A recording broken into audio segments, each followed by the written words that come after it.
masih sama akan membahas materi-materi dan di video aku kali ini aku akan bahas materi di bab pertama, yaitu tentang paragraf. Di bab pertama ini ada materi yang disebut sebagai hakikat paragraf. Oke, aku akan mulai dari pengertian paragraf terlebih dahulu. Paragraf merupakan miniatur dari suatu karangan. Syarat-syarat sebuah karangan ada pada paragraf. Memahami seluruh paragraf berarti juga memahami miniatur dari sebuah bangun yang disebut karangan. Terampil membangun paragraf berarti terampil pula membangun miniatur karangan dalam ukuran yang lazim. Hal ini berarti bahwa paragraf merupakan dasar utama kegiatan karang mengarang. Dalam sebuah karangan atau tulisan, paragraf mempunyai fungsi memudahkan pengertian dan pemahaman dengan memisahkan satu topik atau tema dengan topik atau tema yang lainnya, karena setiap paragraf hanya boleh mengandung satu unit pikiran atau ide pokok. Ide pokok tersebut berfungsi sebagai pengendali informasi yang diungkapkan melalui sejumlah kalimat. Dan yang kedua yaitu ada gagasan utama dan kalimat topik. Dalam sebuah paragraf, inti permasalahan terdapat pada topik utama atau pemikiran utama.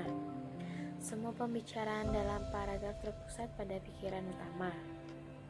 Pikiran utama inilah yang menjadi pokok persoalan atau pokok perbincangan, sehingga juga sering disebut sebagai gagasan pokok, gagasan utama, atau ide pokok. Gagasan utama tersebut dikemas dalam sebuah kalimat topik. Fungsi kalimat topik sangat penting, yaitu memberitahukan kepada pembaca mengenai apa yang diperbincangkan dalam paragraf itu. Bagi penulis, kalimat topik berfungsi sebagai pengendali atau pengontrol terhadap permasalahan yang akan dibicarakan di situ. Dengan kata lain, kalimat topik berfungsi sebagai pemberi arah terhadap semua permasalahan yang dituliskan di dalam paragraf itu. Kemudian yang ketiga yaitu ada struktur paragraf. Dalam membuat paragraf, kalimat topik harus dikembangkan dengan kalimat-kalimat penjelas.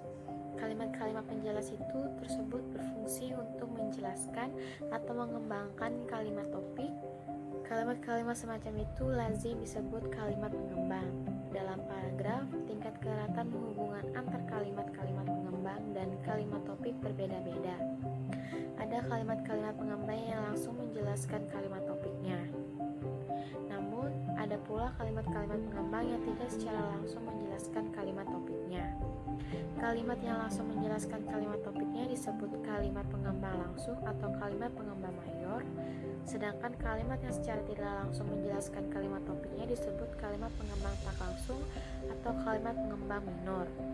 Kalimat pengembang tak langsung menjelaskan kalimat topik melalui kalimat pengembangan langsung. Kemudian ada juga yang disebut sebagai paragraf yang baik. Sebuah tulisan dapat pula disusun menurut urutan dari yang umum ke yang khusus atau dari yang khusus ke yang umum. Dalam keseluruhan itu, ada bagian pembuka atau ancang-ancangan, bagian isi atau penjabaran, dan bagian penutup. Pada keseluruhan bagian karangan, ada bagian yang tidak kalah penting, yaitu bagian yang memberikan rambu-rambu. Rambu-rambu yang dimaksud adalah penanda hubungan antar bagian yang sangat mutlak diperlukan untuk membangun paragraf yang baik. Kemudian ada juga yang disebut sebagai kesatuan paragraf. Salah satu hal yang mendasar untuk diperhatikan penulis adalah kesatuan paragraf. Kesatuan berkaitan dengan adanya sebuah gagasan utama dan beberapa gagasan tambahan atau penjelas yang mendukung gagasan utama itu. Dalam gagasan tambahan tersebut, tidak boleh terdapat unsur-unsur atau informasi yang sama sekali tidak berhubungan dengan gagasan pokok. Penyimpangan informasi dari gagasan utama akan menyulitkan seorang pembaca. Dan ada juga yang disebut dengan kepaduan paragraf. Kepaduan suatu paragraf berkaitan dengan keserasian antar kalimat yang membangun paragraf tersebut. Keserasian hubungan antar kalimat dalam paragraf dapat dibangun dengan menggunakan alat kohesi, baik gramatikal maupun leksikal. Kemudian ada juga yang disebut dengan kata transisi atau ungkapan penghubung antar kalimat. Kata transisi merupakan penghubung atau konjuktor atau perangkai yang digunakan untuk menghubungkan menentukan unsur-unsur dalam sebuah kalimat atau antar kalimat dalam sebuah paragraf. Ketepatan penggunaan kata transisi berpengaruh terhadap ketegasan informasi. Gagasan-gagasan dalam kalimat yang sama dapat memunculkan informasi yang berbeda karena perbedaan penggunaan kata transisi. Kemudian ada referensi. Referensi atau pengacuan merupakan hubungan antar referen dengan lambang yang dipakai untuk mewakilinya. Dengan kata lain, referensi merupakan unsur luar bahasa yang ditunjuk oleh unsur bahasa. Misalnya, benda yang disebut rumah adalah referen dari kata rumah. Referensi dapat ditinjau dari segi mawujud yang menjadi acuannya. Dalam kaitan ini, referensi dapat dikelompokkan menjadi dua, yaitu ekseforis dan endoforis. Referensi eksoforis adalah pengacuan terhadap mawujud yang terdapat di luar teks atau bahasa, seperti manusia, hewan, alam sekitar, atau suatu kegiatan. Sementara itu, referensi endoforis adalah pengacuan terhadap mawujud yang terdapat di dalam teks atau bahasa. Teks yang biasanya diwujudkan oleh pronomina, baik pronomina persona, pronomina demonstrativa, maupun pronomina komparatif. Dan ada substitusi. Substitusi atau penyolihan adalah penggantian konstituen dengan menggunakan kata yang maknanya sama sekali berbeda dengan kata yang diacunya. Penyulian itu merupakan salah satu cara untuk membangun kepaduan paragraf dengan cara menggantikan suatu unsur dengan unsur lain yang acuannya tetap sama dalam hubungan antar bentuk kata atau bentuk lain yang lebih besar daripada kata seperti frasa atau klausa. Elipsis. Elipsis atau pelepasan merupakan pelepasan unsur bahasa yang maknanya telah diketahui sebelumnya berdasarkan konteksnya. Pada dasarnya, elipsis dapat dianggap sebagai substitusi dengan bentuk kosong atau zero. Unsur-unsur yang dilepaskan itu dapat berupa nomina, verba, atau klausa. Elipsis nominal merupakan pelepasan nomina, baik berupa leksikal maupun frasa. Ada sinonim dan antonim, tapi aku akan membahas di sinonim terlebih dahulu. Kesinoniman berarti bahwa dua butir leksikal memiliki makna yang hampir sama atau mirip.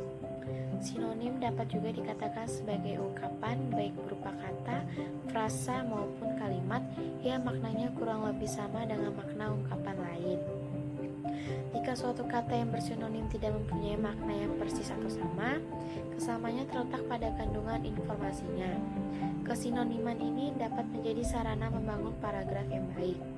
Dengan memanfaatkan bentuk-bentuk bersinonim, paragraf yang dibuat menjadi lebih variatif dan tidak terkesan monoton. Sedangkan antonim adalah oposisi makna dalam pasangan leksikal yang dapat dijenjangkan. Secara umum, antonim memiliki ciri-ciri sebagai berikut. Pertama yaitu antonim penuh dengan kejenjangan atau kebanyakan adjektiva dan beberapa verba. Yang kedua, anggota tingkat pasangan menunjukkan beberapa ciri perubahan seperti kepanjangan, kecepatan, ketelitian, dan sebagainya. Dan yang ketiga yaitu untuk menyatakan agak atau lebih dan sangat, anggota pasangan yang bergerak dalam pertentangan arah, panjang skala memperlihatkan tingkat ciri perubahan yang relevan. Kehiponiman adalah hubungan yang terjadi antara kelas yang umum dan subkelasnya. Bagian yang mengacu pada kelas yang umum disebut superordinat, sedangkan bagian yang mengacu pada subkelasnya disebut hiponim. Kehiponiman dapat dikatakan sebagai hubungan makna leksikal yang bersifat hierarkis antara suatu konstituen dan konstituen yang lain. Relasi makna terlihat pada hubungan antar konstituen yang memiliki makna yang khusus. Sinoniman merupakan konsep yang mengacu pada hubungan bagian seluruh, seperti hubungan antara pohon, akar, batang, dahan, dan ranting. Pohon memiliki makna hubungan keseluruhan, sedangkan pohon dan dahan memiliki makna hubungan bagian. Kata pohon dan batang merupakan kemeroniman yang merupakan bagian dari leksem pohon. Dengan demikian, meronim adalah hubungan makna yang terjadi antara bagian-bagian sesuatu dan sesuatu itu sendiri secara keseluruhan.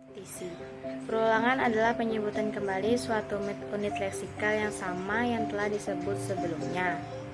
Perulangan dapat berupa perulangan kata, frasa, atau klausa. Di samping itu, terdapat juga perulangan sebagian dan perulangan seluruhnya. Dalam perulangan itu, kemungkinan yang diulang adalah nomina atau verba atau kategori lainnya. Kelengkapan dan ketuntasan. Kelengkapan atau kekompletan merupakan salah satu syarat paragraf yang baik. Aspek kelengkapan ini terpenuhi jika semua informasi yang diperlukan untuk mendukung atau menjelaskan gagasan utama sudah tercakup. Hal ini berarti bahwa gagasan utama dalam paragraf harus dikembangkan sesuai dengan informasi yang diperlukan dan dituntut oleh gagasan utama. Dengan begitu, pembaca akan memperoleh informasi secara runtutan. Sebuah paragraf dikatakan runtuh jika uraian informasi disajikan secara urut. Tidak ada informasi yang melompat-lompat, sehingga pembaca lebih mudah mengikuti pikiran penulis. Keruntutan paragraf ditampilkan melalui hubungan formalitas di antara kalimat yang membentuk paragraf. Hubungan formalitas tersebut menunjukkan pola urutan penyajian informasi. Adalah cara penulis menempatkan diri dalam karangannya. Dengan kata lain, sudut pandang dapat diartikan sebagai cara penulis atau pengarang menempatkan dirinya terhadap cerita atau karangan, atau dari sudut mana penulis memandang ceritanya.